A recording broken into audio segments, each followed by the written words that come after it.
DElEd 2018 batch के तृतीय semester में 52% अभ्यर्थियों की बैक लगी हुई है।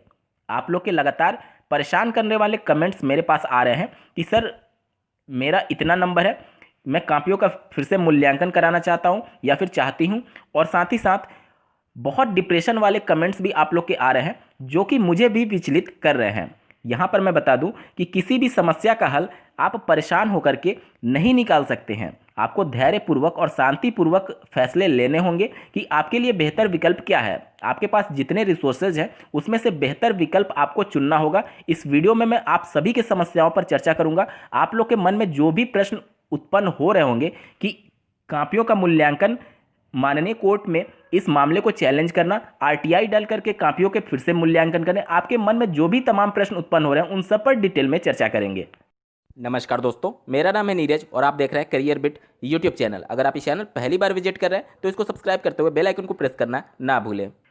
सबसे पहले कॉपियों के मूल्यांकन के क्रम में बात कर लेते हैं। तो देखिए, पीएनपी की तरफ से ऐसा कोई भी व्यवस्था नहीं किया गया कि आप कॉपियों का मूल्यांकन कर पाए। यहाँ पर स्क्रीन पर आप एक कॉपी के फिर से रीचेकिंग के लिए पीएनपी को एक लेटर लिखे जाने के क्रम में सोशल मीडिया साइट्स पर ये चीज़ें वायरल हो रही हैं। मैं यहाँ पर बता दूं कि ऐसा कोई भी प्रोसेस पीएनपी के द्वारा नहीं है कि आप कॉपियों का मूल्यांकन फिर से करवा सकते हैं। दूसरा विकल्प सोशल मीडिया साइट्स पर यह बहुत तेजी से चल रहा है कि आरटीआई के तहत कॉपियों का फिर से मूल्यांकन कराया जाए। देखिए दोस्तों, आरटीआई यानी राइट टू इन्फॉर्मेशन सिर्फ इतना आपको हक देता है कि आपको सूचना मिल सकती है। लेकिन अगर आप ये सोच रहे हैं कि आरटीआई के तहत आप कॉपियों की फिर से रीचेकिंग करा लेंगे तो आपका सोचना गलत है।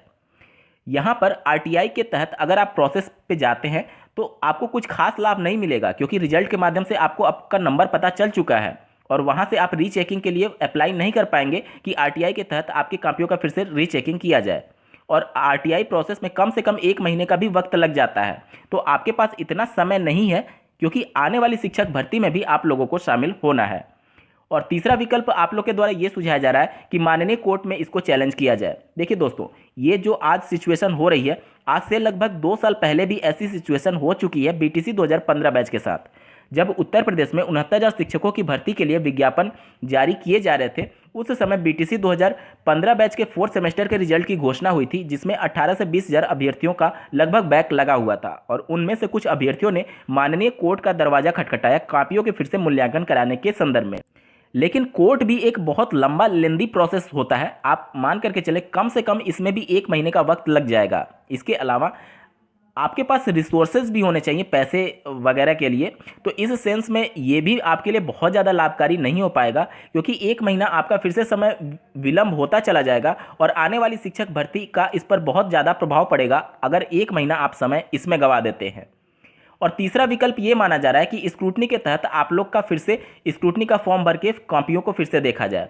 तो देखिए दोस्तों, स्क्रूटनी के प्रोसेस में सिर्फ और सिर्फ इतना किया जाता है पीएनपी के द्वारा कि आपके कॉपियों में नंबर्स जो दिए गए हैं उनकी फिर से रीकाउंटिंग की जाती है। मैं वर्ड्स पर ध्यान दीजिएगा, रीचेकिंग नहीं होती है, सिर्फ रीकाउंटिंग की जाती है कि अगर नंबर जोड़ने में कोई गलती हुई है तो उसको फिर से सही से जोड़ करके नंबर को चेंज किया जाता है। लेकिन अगर आप ये सोच रहे हैं कि कॉपियों का फिर से मूल्यांकन होगा स्क्रूटनी में, तो स्क्रूटनी में सिर्फ और सिर्फ रीकाउंटिंग की जाती है, ना कि रीचेकिंग होती है। और स्क्रूटनी के प्रोसेस के लिए भी आपके पास समय नहीं है, क्योंकि 1 महीना पीएनपी के द्वारा दिया जाता है स्क्रूटनी का फॉर्म भरने के लिए और उसके 1.5 से 2 महीने बाद पीएनपी उसका रिजल्ट निकालती है। यानी कि आज से लगभग 2.5 से 3 महीने का वक्त लग जाएगा आपके स्क्रूटनी के रिजल्ट आने में। और स्क्रूटनी में लगभग 9 से 10% ही रिजल्ट पीएनपी के द्वारा जारी किया जाता है। तो आप देखेंगे कि 90% अभ्यर्थी फिर भी इससे फायदेमंद नहीं हो सकते, कि स्क्रूटनी के प्रोसेस से उनको खास लाभ नहीं होगा, क्योंकि एक तो समय आपका 3 महीना बर्बाद होगा और ऊपर से 9 से 10% अभ्यर्थी उसमें सफल होते हैं।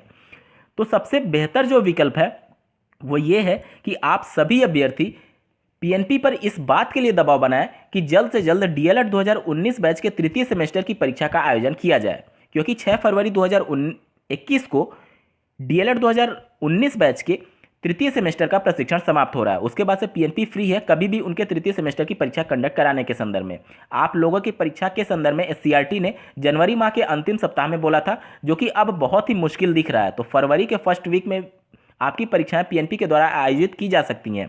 तो आप सभी इस बात के लिए दबाव बनाइए कि आप लोग के साथ साथ 19 बैच के तृतीय सेमेस्टर की भी परीक्षा 6 फरवरी के तुरंत बाद आयोजित की जाए और आप लोग की भी परीक्षा उसी समय आयोजित की जाए। इससे लाभ ये होगा कि एक तरफ आप 4th सेमेस्टर की परीक्षा में सम्मिलित हो पाएंगे और साथ ही बैक पेपर तृतीय सेमेस्टर में भी सम्मिलित हो पाएंगे, क्योंकि जितना जल्दी आपका दोनों सेमेस्टर का रिजल्ट आएगा उतना ही आपके लिए लाभकारी होगा आने वाली शिक्षक भर्ती में सम्मिलित होने के लिए।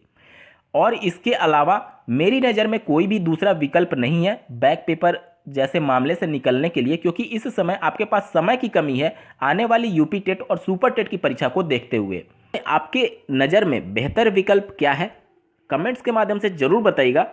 साथ ही विशेष रूप से आप सभी से अपील करना चाहूँगा कि बैक पेपर को लेकर के बहुत ज़्यादा डिप्रेशन आप ना लें, क्योंकि आपके जीवन से आपके माँ बाप की बहुत सारी उम्मीदें जुड़ी हुई हैं। सिर्फ डीएलएड ही आपका भविष्य नहीं है, भविष्य में आपका बहुत ही सुनहरा कल आपका वेट कर रहा है। इस वीडियो को देखने के लिए आपका बहुत बहुत धन्यवाद। भगवान करे आपका दिन शुभ हो।